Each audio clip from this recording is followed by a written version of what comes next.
السلام علیکم ورحمۃ اللہ وبرکاتہ۔ چلیے میں آپ کو پہلے سے ایک مزیدار لطیفہ سناتا ہوں۔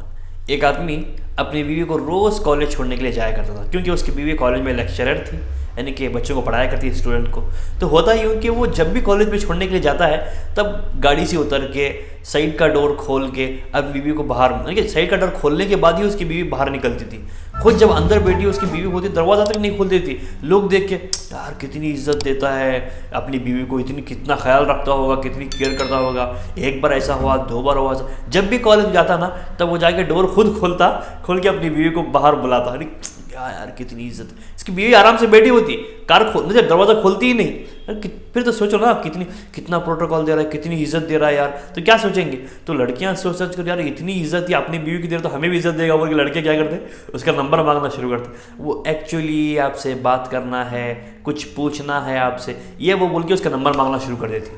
ارے بھائی جب اپنی بیوی کو اتنا عزت دے رہا ہے تو پھر وہ ان سے، اگر کون سی لڑکی نہیں چاہے گی اس سے شادی کرنا؟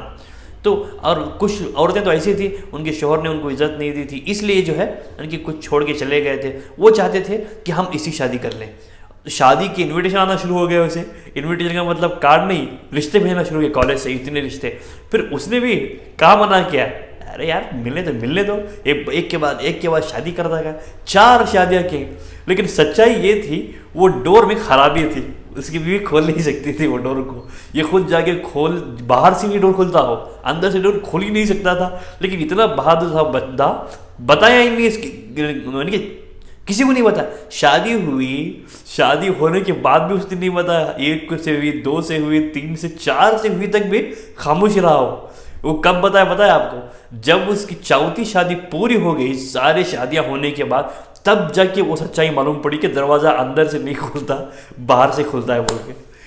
کیا کہنے اس کے، پھر کیا حال ہوا ہوگا اس کا بیچاری۔ یہاں تک کہ کالج کی لڑکیاں اس کی 4تھی بیوی بننے تک تیار ہو گئی تھی، یار بیوی کو اتنی عزت دے رہا ہے یہ تو پھر ہمیں کتنی دے گا بول کے۔ ایسے رشتے آنا شروع ہو گئے تھے، شادی کر لیا، پھر پتہ چلا کہ ڈور اندر سے خراب ہے بھیا، باہر سے کھلنا تھا۔ چلے کوئی بات نہیں، آج کا جو میں قصہ بتانے والا ہوں سمجھو کچھ ایسا ہی ہے وہ، اس لیے میں آگے آپ شاید ہنس نہیں پائیں گے، تھوڑا دکھ ہوگا آپ کو، اس لیے پہلے میں نے تھوڑا مسکرانا، میں خود مسکرایا، میرے ساتھ ساتھ ہو سکتا ہے آپ بھی مسکرائے ہوں گے۔ اب بتاتا ہوں میں اصل قصہ۔ میرا ممبئی کا سفر ہوا کچھ دن پہلے، ممبئی کا سفر ہوا تھا، ممبئی میں واشی گیا تھا میں، واشی۔ تو ہوا یوں کہ وہاں پہ جانے کے بعد مجھے ایک علاج کے لیے بلایا گیا تھا، کسی کا علاج کرنا تھا، ایک لڑکا تھا، اس کے علاج کے لیے سفر ہوا۔ جیسے میں علاج کے لیے گیا اس کے، تو کیا ہوا پتہ ہے؟ علاج پہ جانے کے بعد گئے، علاج میں بیٹھنے کے بعد اس کی حالت میں نے دیکھی، سچائی اگر بتاؤں تو میرے رونگٹے کھڑے ہو جا رہے ہیں، اتنی بری حالت ہوئی تھی اس کی، اتنی بری حالت، سوکھ کر کاٹا ہو گیا پوری طرح سے، آنکھ میں خون نہیں، ایسی حالت ہو گئی، نہ چل سکتا، نہ بیٹھ سکتا، نہ اٹھ سکتا، کچھ بھی نہیں کر سکتا۔ یہاں تک کہ ٹوائلٹ اور واش روم کو بھی لے کر جانا ہونا کسی کی مدد چاہیے اسے، ورنہ بنا کسی کی مدد کے وہ ہل بھی، مطلب اٹھ کر بیٹھ بھی نہیں سکتا۔ تو اب اندازہ لگاؤ کتنی بری حالت ہوئی گا اس کی۔ میرے پاس فوٹو تھا اس کا، میں فوٹو دکھا سکتا تھا، میں نے پوچھا بھی ان کو، انہوں نے منع کر دیا۔ میں نے ان سے یہ جو قصہ بتا رہا ہوں ان سے پوچھ کر ہی بتایا میں نے، ایسا نہیں کہ بنا پرمیشن کے، نہیں پرمیشن لے کے بتا رہا ہوں۔ تو اس کا نام شیہان تھا، محمد شیہان۔ تو ہوا یوں کہ میں شروع سے بتاتا ہوں آپ کو، یہ تو میں نے دیکھا تھا۔ میں نے اسے پوچھا بھائی یہ کب سے ایسا ہے، کیا حال ہے تیرا، ایسا کیوں ہوا ایسا؟ تو ڈاکٹر کیا بولتے ہیں؟ تو اس کے بعد کیا ہوا کہ اس نے مجھے پوری کہانی بتائی۔ کہانی ایسی تھی، تو شروعات میں وہ بائک لے کے کہیں جا رہا تھا، جاتے وقت اسے استنجا کی، یعنی کہ اسے استنجا کے لیے روکنا پڑا بائک، یعنی کہ فریش ہونے کے لیے، پیشاب کے لیے بائک اسے روکنی پڑی۔ وہ روکا بائک اپنی، روکنے کے بعد کہیں گیا، جا کے ایک درخت کے پاس، وہاں پہ درخت کے پاس پیشاب کیا اس نے۔ پیشاب کرنے کے بعد ایسے ہی اٹھ کے یعنی کہ پینٹ کی چین وین لگا کے پھر بائک لے کے ویسے ہی نکل گیا۔ اس کے بعد رات میں گھر پہ آیا، وہ گھر پہ آ کے سو گیا۔ سونے کے بعد دھیرے دھیرے ایک طرف کا، سیدھے طرف کا ہاتھ اور پیر، سمجھ لو سیدھا طرف، اگر میں یہ دکھا رہا ہوں آپ کو، یہ سیدھا جانب ہے، یہاں سر سے لے کر ایک آنکھ، یہ جو آنکھ ہے یہ سیدھی آنکھ، میرے طرف کا سیدھا حصہ ہے، یہ الٹا ہوتا ہے، یہ آنکھ سے لے کر یہ سیدھا پورا نیچے پیر تک پیرالائزڈ ہو گیا، پوری طرح سے پیرالائزڈ، لکوا مار گیا، نہ ہی کچھ کر سکتا، ہاتھ اٹھا سکتا ہے سیدھا، نہ ہی سیدھا پیر اٹھا سکتا ہے، نہ ہی سیدھے آنکھ سے کچھ دیکھ سکتا ہے، بند آنکھیں بند ہو گئی پوری طرح سے، ایک سائڈ کا پیرالائز ہو گیا۔ پھر اس کے بعد صبح اٹھا، ایک نہ ہاتھ ہلا سک رہا ہے نہ پیر ہلا سک رہا ہے۔ پھر اس ماں باپ نے دیکھا کیا ہوا، پریشان ہو کے ڈاکٹر کے پاس چلے گئے۔ ڈاکٹر کے پاس گئے تو ڈاکٹر دیکھ کے حیران اور پریشان ہو گیا اسے۔ عمر کتنی لڑکی پتہ ہے وہ 21، صرف 21 سال۔ جب ہاسپٹل میں لے کے گئے ڈاکٹر دیکھ کے اسے اتنا جلدی اچانک سے کیسے ہو گیا، کوئی تو وجہ ہوگی، پھر کوئی ہو سکتا ہے کوئی پیرالائز اٹیک آیا ہوگا بول کے ڈاکٹر نے ٹیسٹنگ کی، اس کا بلڈ ٹیسٹ کیا، بہت سارے ٹیسٹ کیے۔ ٹیسٹ کرنے کے بعد جو رزلٹ آیا نا سامنے ٹیسٹ کرنے کے بعد، وہ سن کر تو میں اس کے منہ سے جب سنا، یعنی کہ وہ بات بھی نہیں کر پا رہا تھا اگر سچائی بتاؤں تو۔ اس کے یہ جو مجھے پورا قصہ بتایا نا اس کے بڑے بھائی نے بتایا، اس نے بتایا نا یار، وہ سن کر میں خود ہل گیا تھا۔ اس نے بتایا کہ جسم میں خون جم رہا ہے اس کا، اور دوسرا ایک آرگن کام کرنا بند کر دے رہا ہے، فیل ہوتے جا رہے ہیں آرگن۔ کیا ہو سکتا ہے ایسا؟ لیور کام کرنا دھیرے دھیرے بند کر رہا ہے، کڈنیز دھیرے دھیرے بند ہو رہی ہے کام کرنا، اور یہاں تک کہ ہارٹ میں بھی نفس دھیرے دھیرے چل رہی۔ کیا وجہ؟ ڈاکٹر خود حیران پریشان، سڈنلی یہ کیسا ہو سکتا ہے؟ کوئی تو وجہ ہوگی ایسا ہونے کی، لیکن وجہ کچھ سمجھ میں نہیں آ رہی۔ پھر ہاسپٹل میں رہتے رہتے پھر ادھر کا حصہ جو ایک طرف کا تو پیرالائز ہو گیا، لیکن پھر لیفٹ سائڈ کا ادھر کا پورا حصہ یہ بھی پیرالائز ہو گیا۔ اب دونوں ہاتھ بھی پیرالائز ہو گئے، دونوں پیر بھی پیرالائز ہو گئے۔ اتنا پیرالائز ہو گیا، نہ ہی اپنے ہونٹ ہلا سکتا ہے، نہ ہی آنکھ کے پردے ہلا سکتا ہے، کچھ بھی نہیں، سیدھا مردہ لاش کے ایسا لیٹا ہے، بس کوئی لاش لیٹی ہے اس طرح سے۔ لیکن ڈاکٹر نے ایمرجنسی میں اسے آئی سی یو میں لے کے جائے۔ اب سیدھی سی بات ہے، ایسی حالت ڈاکٹر بھی دیکھیں کیا کریں، فوراً ایمرجنسی کیس بنا کے آئی سی یو میں لے کے گئے۔ جیسے آئی سی یو میں لے کے جانے کے بعد اسے آکسیجن دیا، سانس بھی نہیں لے پا رہا تھا، سانس لینے میں اٹک کی سانس آ رہی تھی ایک دم، سانس ایسا کہ مر جائے گا ابھی تھوڑی دیر میں۔ پھر سانس کے لیے آکسیجن لگایا، اور جو انہوں نے گلوکوز جو بھی دوائی لگانی تھی وغیرہ یہ سب کچھ لگانا شروع کی ہاتھ میں، جس طرح سے وہ ٹریٹمنٹ کر جو ایکوپمنٹ یوز کر کے وہ کرتے ہیں وہ کام کرنا انہوں نے شروع کر دیا۔ لیکن جتنے بھی کر رہے ہیں کچھ اثر ہی نہیں ہو رہا اس پہ، نہ ہی کوئی آرگن دوبارہ اس کا کام کر رہا ہے دھیرے دھیرے، نہ ہی اس کے ہارٹ میں کوئی یعنی کام میں کوئی بیماری کوئی شفا ہو رہی ہے، نہیں ہو رہا۔ اس کا ہارٹ بھی دھیرے دھیرے ڈاؤن ہوتا، جو دھڑکن ہے ہارٹ کی دھیرے دھیرے بند ہوتی چلی جا رہی، دھیرے دھیرے ایک دم، ایسا ایک دم تو نہیں، ایسا ایک دم سے بند ہو گیا ایسا نہیں، دھیرے دھیرے بند ہوتی چلی جا رہی، اور خون بھی دھیرے دھیرے کم ہوتا چلا جا رہا ہے۔ خون جتنا ہوتا ہے باڈی میں اس سے کم 6 یا 7 پوائنٹ کچھ ہوتا ہے، مجھے پتہ نہیں ہے اس کے بارے میں، اگر غلط بول رہا ہوں تو معافی چاہتا ہوں میں۔ 0% ہونا شروع ہوا تو فوراً ڈاکٹر نے خون ارینج کیا، پتہ کیا تو اس کا کون سا خون ہے، پتہ چلا کہ اس کا یہ فلاں، یہ نگیٹو، دو نگیٹو جو بھی ہو، سوری یہ وہ نگیٹو جو بھی ہو، وہ پتہ کیا یہ خون ہے، تو اس نے فوراً خون لیا، خون چڑھایا اس پہ، خون چڑھا کے ڈاکٹر نے تھوڑی ریکوری دکھی، جیسا خون چڑھایا تھوڑی ریکوری دکھی، یعنی کہ جو پیرالائز اٹیک تھا وہ تو تھا لیکن تھوڑا اس میں امپرومنٹ دکھا، تھوڑا بہتر لگا، تو ڈاکٹر نے سمجھا چلو یہ خون نہ ہونے کی وجہ سے ایسا کچھ ہو رہا ہوگا۔ لیکن آرگنز دھیرے دھیرے فیل ہوتے جا رہے تھے، دھیرے کام کرنا بند کر رہے تھے۔ پھر اس کے بھائی نے بتایا، باہر آ کے ڈاکٹر نے اسے کیا سوال پوچھا، میں نے پوچھا کہ بھائی کیا سوال پوچھا، تو اس کے بھائی نے بتایا، ڈاکٹر نے اسے آ کے پوچھا کیا آپ کا بھائی ڈرگ کرتا ہے، ڈرگ ایڈکٹر ہے، یا آپ کا بھائی الکوہول شراب پیتا ہے، کیا کرتا ہے آپ کا بھائی؟ لیور اتنا کیسا خراب ہو سکتا ہے اس کا، کیسا فیل ہو سکتا ہے لیور اس کا، دھیرے دھیرے فیل ہوتا جا رہا ہے، کچھ درد دھیرے کڈنی، لیور تو لیور کڈنی سے فیل ہو رہی ہے، کیا کرتا، کیا وجہ ہے؟ یا کوئی ایسی دوا ایکسپائری ڈیٹ کی کوئی دوائی کھا لی کیا اپنے بھائی نے، یا پھر کہیں کچھ پی لیا آپ کے بھائی نے؟ اس کے بھائی نے بولا مجھے یہ سن کر تو میں پورا اندر تک ہل گیا تھا، میرے رونگٹے کھڑے ہو گئے، کیونکہ نہ میرا بھائی کوئی ڈرگ ایڈکٹر ہے، نہ ہی میرا بھائی الکوہول کوئی پیتا ہے، شراب وراب، نہ ہی میرا بھائی کوئی سگریٹ پیتا، یہاں تک کہ کوئی سپاری ہوتی ہے نا، کوئی معمولی سپاری ہوتی ہے جو پان میں لگا کھاتے ہیں، وہ تک نہیں کھاتا میرا بھائی۔ جب وہ بھی نہیں کھاتا تو اتنی بدتر حالت کیسے ہوئی اس کی، اتنی بری ہوئی۔ لاسٹ میں ڈاکٹروں نے پھر جیسے خون چڑھا کے 2 سے 3 گھنٹے ہی ہوئے تھے، پھر جب چیک اپ کر بلڈ ٹیسٹ کرنے کے لیے جب بلڈ لینے کے لیے آئے تو تھوڑا بھی خون نکل رہا نہیں، تو پھر چیک کیا تو پھر وہی 1 یا 2% میں آ گیا خون، پھر خون چڑھا پھر لے کے، پھر 2-3 گھنٹے ہوئے پھر ویسے خون خالی، پھر چڑھا پھر 2-3 گھنٹے ہوئے پھر ویسے خون خالی۔ ایسا ہوتے ہوتے ڈاکٹر نے کہہ دیا کہ یہ جو لڑکا ہے آپ کا، اس کی بچنے کی امید نہیں ہے، آپ اسے لے کر جائیے، جتنی جان ہے بس کچھ ہی گھنٹوں کا مہمان ہے، کچھ ہی دنوں کا نہیں، کچھ ہی مہینوں کا، کچھ ہی سال کا نہیں، صرف کچھ ہی گھنٹوں کا مہمان ہے، ہو سکتا ہے 5 یا 6 گھنٹے جی لے تو بہت ہے. تو کیا کرتے پھر ماں باپ اس کے بڑا بھائی بہن روتے روتے ہاسپٹل سے بچے کو گھر کو لے کر آئے. گھر پہ لے کر آنے کے بعد پھر کیا کہ پریشان ہوئے. پھر اس کے بڑے بھائی نے کوئی نہیں کام کریں گے, کسی مولانا کو بولا کہ دم کروائیں گے. دیکھو بھائی ہماری ایک انسان کی ایک فطرت ہے, کہیں تو کچھ نہ کچھ تو فائدہ ہوگا.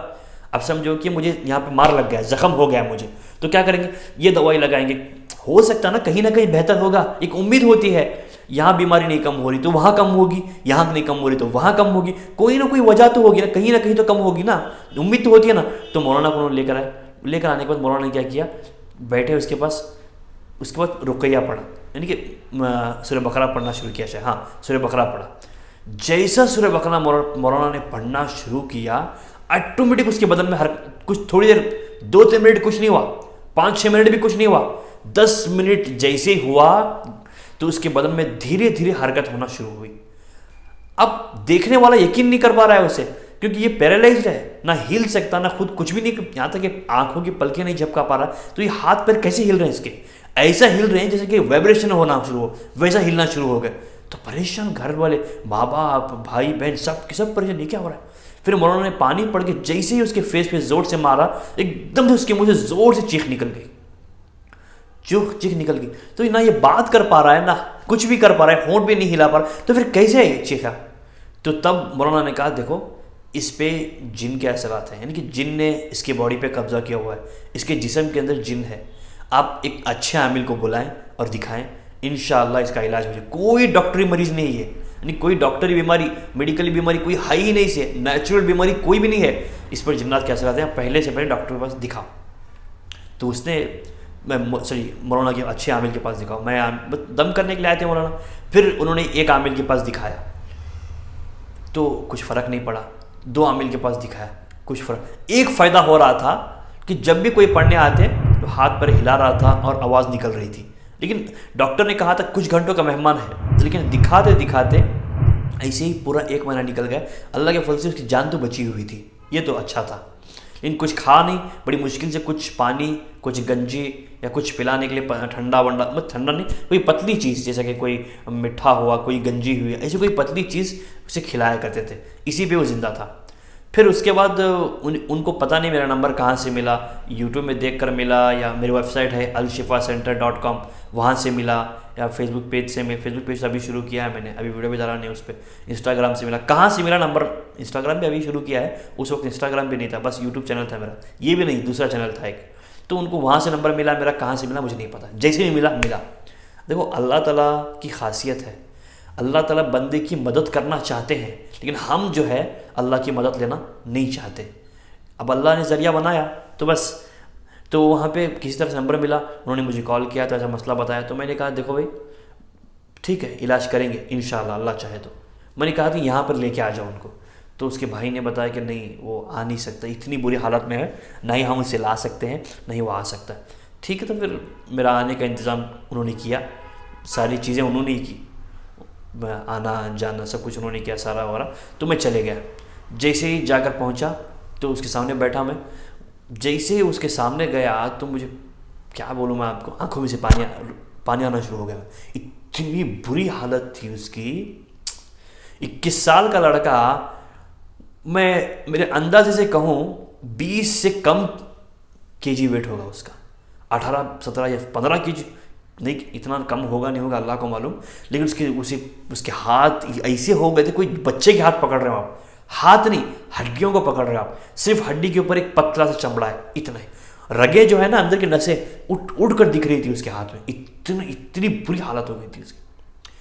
ایسا ہاتھ اٹھاؤ, ہاتھ میں ایسا اٹھا کہ وہ پھینک سکتے ہو آپ اسے فٹ بال کے جیسے, ایسی حالت ہو گئی تھی. کوئی بھی بندہ, ایک 10 سال کا بچہ اسے گود میں اٹھا کے کہیں بھی گھوم سکتا ہے, اتنی بری اس کی حالت ہو گئی تھی. پھر جانے کے بعد علاج شروع کیا ہم نے, اس کا علاج شروع کیا تو پڑھنا شروع کیا. تو جیسے ہی میں نے قرآن پڑھنا شروع کیا 10 سے 15 منٹ تک کچھ نہیں ہوا, آدھا گھنٹہ پڑھا تب بھی کچھ نہیں ہوا. آدھے گھنٹے کے بعد اس بدن میں حرکت ہونا شروع ہوئی, یعنی کہ وہ ہلنا ڈلنا شروع کیا اس نے, ہلتا ڈلتا. جتنا میں پڑھتا, کیونکہ میری ایک عادت ہے میں زیادہ تر پڑھ قرآن سے ہی علاج کرتا ہوں, عادت نہیں, قرآن سے ہی میرا علاج ہوتا ہے. اور میری ایک عادت یہ ہے کہ جب کسی کو پڑھنے سے, قرآن پڑھنے سے جب تکلیف ہوتی ہے نا, میں بار بار قرآن پڑھتا ہی رہتا ہوں، اور کتنی بھی دیر ہو جائے میں پڑھتا ہی رہتا ہوں.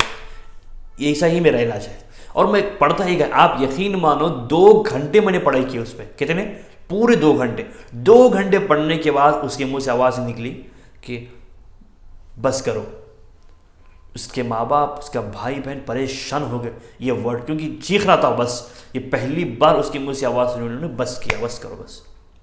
تو میں نے پوچھا کیوں، کون ہو تم، کیوں آئے ہو اس پہ؟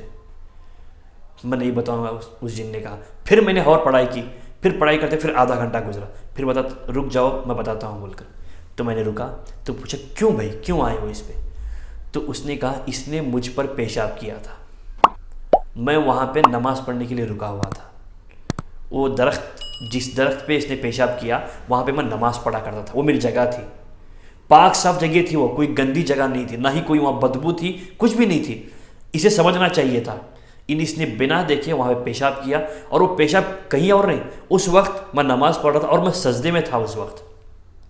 تو اندازہ لگاؤ جب ہم لوگ نماز پڑھتے ہیں ہمارے سامنے سے کوئی گزر جائے تو ہم کتنا غصہ آتا ہے ہمیں. سجدے میں جا کر غلطی سے کوئی مار لگ جائے تو کتنا غصہ آتا ہے. اس پہ تو اس نے پیشاب کیا، بیٹھ کر نہیں، کھڑے ہو کے. تو اس نے کہا جو اس نے پیشاب کیا میرے پورے بدن پہ لگا، میرے منہ کے پاس بھی لگاؤ. تو ظاہر سی بات ہے غصہ آنا ہی نا، آئے گا ہی نا غصہ. ایک بندہ نماز پڑھ رہا ہے، حالانکہ دکھائی نہیں دے رہا وہ الگ بات ہے، لیکن آپ کو بھی دیکھنی چاہیے جگہ کون سی ہے، پاک صاف ہے، کیسی جگہ ہے، دیکھ کر جو بھی کرنا ہے نا. تو اس نے کیا کیا، پیشاب کیا. یہ ایک بار کی بات ہو گئی، ٹھیک ہے. تو اس کے بعد اس نے کیا کہا کہ جب اس نے ایک بار پیشاب کیا تو میں نے چھوڑ دیا اسے. ہو سکتا ہے میں اسے دکھائی نہیں دیا ہوں گا اس لیے چھوڑ دیا. دوبارہ جب وہ وہیں سے جا رہا تھا پھر اس نے آ کے وہیں پہ پیشاب کیا. تب اسے سمجھ نہیں آیا کہ ایک بار میں پھر جب دوبارہ وہاں پہ آیا ہو تب وہ دیکھ نہیں سکتا تھا کیا وہاں پہ بدبو آ رہی ہے، کیا وہاں پہ پاک صاف نہیں. وہ دیکھے بنا اس نے وہیں پہ پیشاب کیا. اس وقت وہاں پہ میں اکیلا نہیں تھا، اس وقت وہاں پہ ایک اور جنات تھا جو کافر تھا، یعنی کہ معاف کرنا، جو مسلمان نہیں تھا، کوئی اور جو شیطان کہہ لو، خدا میں یقین ہی نہیں رکھتا، خدا کو مانتا ہی نہیں، بھگوان کو مانتا ہی نہیں، ایسا جنات تھا وہ. حالانکہ میں اللہ، اب تو آپ یہ سوچیں گے یہ نیک جنات ہے، اللہ کی بات کر رہا ہے، وہ دوسرا. دیکھو بھائی ہم بھی کہیں جاتے آتے ہوں، ہمارے آس پاس بہت سارے آدمی ہوتے ہیں، ہمیں پتہ ہوتا ہے کیا یہ بھگوان میں یقین رکھتا ہے یا نہیں رکھتا ہے. وہ دلوں کی بات ہوتی ہے، دل کا جاننے والا ہوتا ہے اللہ پر بندہ یقین رکھتا ہے نہیں رکھتا ہے. تو ویسے تو سیدھی دلوں کا علم صرف اللہ جانتے ہیں، اللہ کے علاوہ کوئی نہیں جانتا. پھر ہوا یوں کہ اس نے کہا کہ وہاں پر وہ جنات بھی تھا. جس وقت اس نے پیشاب کیا مجھ پر تو اچھلا ہی اچھلا، لیکن مجھ سے زیادہ اس بندے کو اچھلا وہ پیشاب. یعنی کہ میرے ساتھ جو دوسرا جنات تھا اس کے کپڑوں پہ، اس کے بدن پہ وہ پیشاب اچھل گیا. میں نے تو چھوڑو، اللہ سمجھا تھا کیونکہ اسے دکھائی نہیں دیتا تو میں نے چھوڑ دیا تھا. لیکن اس وقت جب اس نے پیشاب کیا مجھے تو غصہ آیا، ساتھ میں اگر میں چھوڑ بھی دیتا، لیکن وہ جو جنات تھا میرے ساتھ، شیطان تھا، وہ تو بالکل نہیں چھوڑنے والا تھا. تو وہ اور میں دونوں اس کے جسم میں آ گئے. وہ تو یہ چاہتا ہے پوری طرح سے اس کی جان ہی چلی جائے. وہ تو میں ہوں ابھی تک اسے، اس جنات کو میں نے اس کی جان لینے سے روک کے رکھا ہے. لیکن جو بھی اسے نقصان ہوا ہے وہ سارا نقصان میں نے بھی، اس میں ایسا نہیں کہ میں نے آ کر کچھ نہیں کیا، میں نے بھی اس کا سیدھا ہاتھ اور پیر جو پیرالائز، یعنی جو میں نے بند کیا، چل بھی نہیں سکتا، وہ میں نے کیا. اس کے باقی کے جتنے بھی نقصانات ہیں وہ سارے اسی شیطان نے کیے. اور یہ پیشاب بیٹھنے کے بعد کم سے کم استنجا، حاجت ہو جانے کے بعد میں پاکی حاصل کرنا تھا اسے. پاک سب اٹنگی سے پیشاب کے پاکی لینا تھا، نہیں لیا، کچھ بھی نہیں، ایسے ہی بیٹھا، ایسے ہی چلا گیا. اور جانے پر نہانا وہ بھی نہیں، نہ وضو کرنا، کچھ بھی نہیں، ایسے ہی آیا، ایسے گھر پہ سو گیا. پھر اس نے اسے تکلیف دینا شروع کیا، اس کے جسم کے آرگن سے کڈنی کو وہاں دھیرے دھیرے نقصان پہنچانا شروع کیا، اس کی لیور کو نقصان پہنچانا شروع کیا، اس کے دماغ کو نقصان پہنچانا شروع کیا. اس کے خون ختم نہیں ہوتا تھا بلکہ وہ پی جاتا تھا خون. اور پھر میں نے کیا کیا، اسے بولا حاضر، پھر میں نے قرآن کی تلاوت پڑھنا، اور 1 گھنٹہ پڑھا میں نے، پھر جا کے وہ حاضر ہوا جو شیطان تھا. اس نے کیا میں نہیں چھوڑوں گا، آپ چاہے کتنا بھی کر لو، چاہے مجھے تکلیف ہو، لیکن اسے میں نہیں چھوڑوں گا. اس کا جو خون تھا وہ ختم نہیں ہوتا تھا، وہ میں پی جاتا تھا پورا خون اس کا. اب میں اسے مار کے ایسے تکلیف ہوئی اسے. پھر بعد میں بہت مشکل سے، بہت کہہ لو بہت ہی زیادہ مشکل سے اس کا علاج کیا. پھر وہ نیک جنات تھا، اس سے میں نے بتایا بھائی آپ تو دکھائی نہیں دیتے، ہو سکتا ہے غلطی ہوئی، چھوڑ دو. ہاں مانتا ہوں میں اس نے جان بوجھ کے یہ کیا ہو، کیونکہ جگہ نہیں دیکھی اس نے، پاک صاف جو جگہ تھی اس نے دیکھا نہیں، بس آ کے ایک بار تو کیا، دوسرے بار بھی اس نے وہی کیا. چلو معافی چاہتا ہوں آپ سے. بڑی مشکل سے معافی چاہنے کے بعد جو نیک سمجھدار جنات تھا وہ تو سمجھ گیا، جو دوسرا جو تھا شیطان وہ سمجھنے تیار نہیں تھا. بہت مشکل سے، بہت سمجھا بجھا کر بعد میں کچھ کسی طرح سے، اب یہ نہیں بتا سکتا میں آپ کو کیسے کیا، کیا کیا، کسی طرح سے اس جنات کو بھی نکال دیا اور اس جنات کو بھی نکال دیا. میں نے نہیں، وہ اللہ کی مدد آئی. جس طرح سے اللہ کی مدد آنا، دیکھو ہر بندے کو اللہ کی مدد آتی ہے، بس دیر ہے اللہ کی مدد لینے سے. ہم لیتے نہیں، اللہ کی مدد مانگنی چاہیے، اللہ کی مدد ملتی بھی ہے. تو کسی طرح سے علاج ہوا اس کا. جب اس کا علاج ہوا، علاج ہونے کے بعد کچھ دن ہوئے، 1 مہینہ 15 دن ہوئے، دھیرے دھیرے دھیرے ریکور ہوتے ہوتے آج بالکل فٹ ہے الحمدللہ، اطمینان سے آرام ہے. تو میرے بھائیوں، کہیں بھی اگر آپ کو پیشاب کرنا ہے تو دیکھ دکھا کے جگہ کو دیکھ کر کیجیے. کوئی پاک صاف جگہ ہے وہاں پہ پیشاب مت کیجیے. کہیں ہڈیاں ہو وہاں پہ پیشاب مت کیجیے. کہیں پہ کھڈے ہو، بل ہو، وہاں پہ پیشاب مت کیجیے. اگر آپ کو پیشاب کرنا ہی ہے کوشش کیجیے کوئی اچھی پاک صاف جگہ نہ ہو. درخت کے پاس اگر آپ کو کرنا بھی ہے تو وہ جگہ پاک صاف نہیں ہونی چاہیے. اور دوسری چیز بتاتا ہوں میں، پیشاب کرنے کے بعد فوراً پاکی لے لیں. اینٹ لے لیں، اینٹ کے ذریعے یا اور دوسری ذریعے سے لے سکتے ہو آپ. اس سے پہلے کہ آپ لے ہو تو آپ ایک کام کرو، کسی مولوی صاحب سے رابطہ کرو، کسی مولوی صاحب سے کانٹیکٹ کرو، ان سے کانٹیکٹ کر کے پوچھو کہ پیشاب کی پاکی ہم کس کس سے لے سکتے ہیں. میں بتاؤں گا تو کوئی اتنا زیادہ فائدہ نہیں رہے گا، کیونکہ ہو سکتا ہے کوئی مسائل ٹیڑھے میڑھے ہو جائیں، میرے منہ سے غلط مسائل نکل جائیں. اس لیے آپ کسی مولانا سے کانٹیکٹ کر کے بتاؤ کہ ہم اینٹ کے علاوہ اور کسی چیز سے پاکی لے سکتے ہیں. پھر ہو وہاں سے پاکی لینے کے بعد آؤ اور وضو میں رہنے کی پوری کوشش کرو اور نہا دھو کر پاک صاف رہا کرو. آپ پر کوئی اٹیک نہیں ہوگا. آپ پیشاب، اور سب سے مین بات، پیشاب بیٹھ چاہے درخت کے نیچے جاؤ چاہے بل کے پاس کہیں بھی جاؤ، پیشاب بیٹھنے سے پہلے اس دعا کو ضرور پڑھ لو، اللہم انی اعوذ بک من الخبث والخبائث. بسم اللہ اللہم انی اعوذ بک من الخبث والخبائث. اس دعا کو ضرور پڑھ لو. اللہ چاہے تو اللہ آپ کی حفاظت کریں گے. وہ جو شیاطین ہیں وہ آپ کو نہیں دیکھ پائیں گے، آپ آرام سے. لیکن پڑھنے کے بعد پیشاب جو بھی ٹوائلٹ کرنا ہے، پیشاب 1 کو جانا ہے 2 کو جانا ہے، کرنے کے بعد پاکی حاصل کرنے کے بعد وہاں سے نکلو. اللہ آپ کی ضرور حفاظت کریں گے. ایسے ہی ناپاک رہو گے، ایسے ہی یہاں وہاں پیشاب کرو گے، ایسے ویسے نہاؤ گے نہیں، بے وضو رہو گے، بنا وضو ایسے رہو گے، ناپاک رہو. یاد رکھو یہ جو میں نے سنا ہے بہت چھوٹا سا قصہ ہے، ہو سکتا آپ کی جان بھی چلی جائے اس میں. چھوٹی سی عمر ہو بڑی عمر ہو، جان بھی جانا کوئی دیر نہیں، آسانی سے جان جا سکتی ہے اس میں. اس لیے اللہ آپ سب کی حفاظت فرمائے، ہم سب کی حفاظت فرمائے. اس سے امید ہے بہت کچھ سیکھنے کو ملا ہوگا آپ کو. چلیے تو آج ویڈیو بہت لمبا ہوگا جانتا ہوں میں، لیکن یہ قصہ اتنا ہی دردناک، اتنا ہی بھیانک تھا. آج کے لیے بس اتنا ہی، پھر ملیں گے اگلے ہفتے. السلام علیکم ورحمۃ اللہ وبرکاتہ.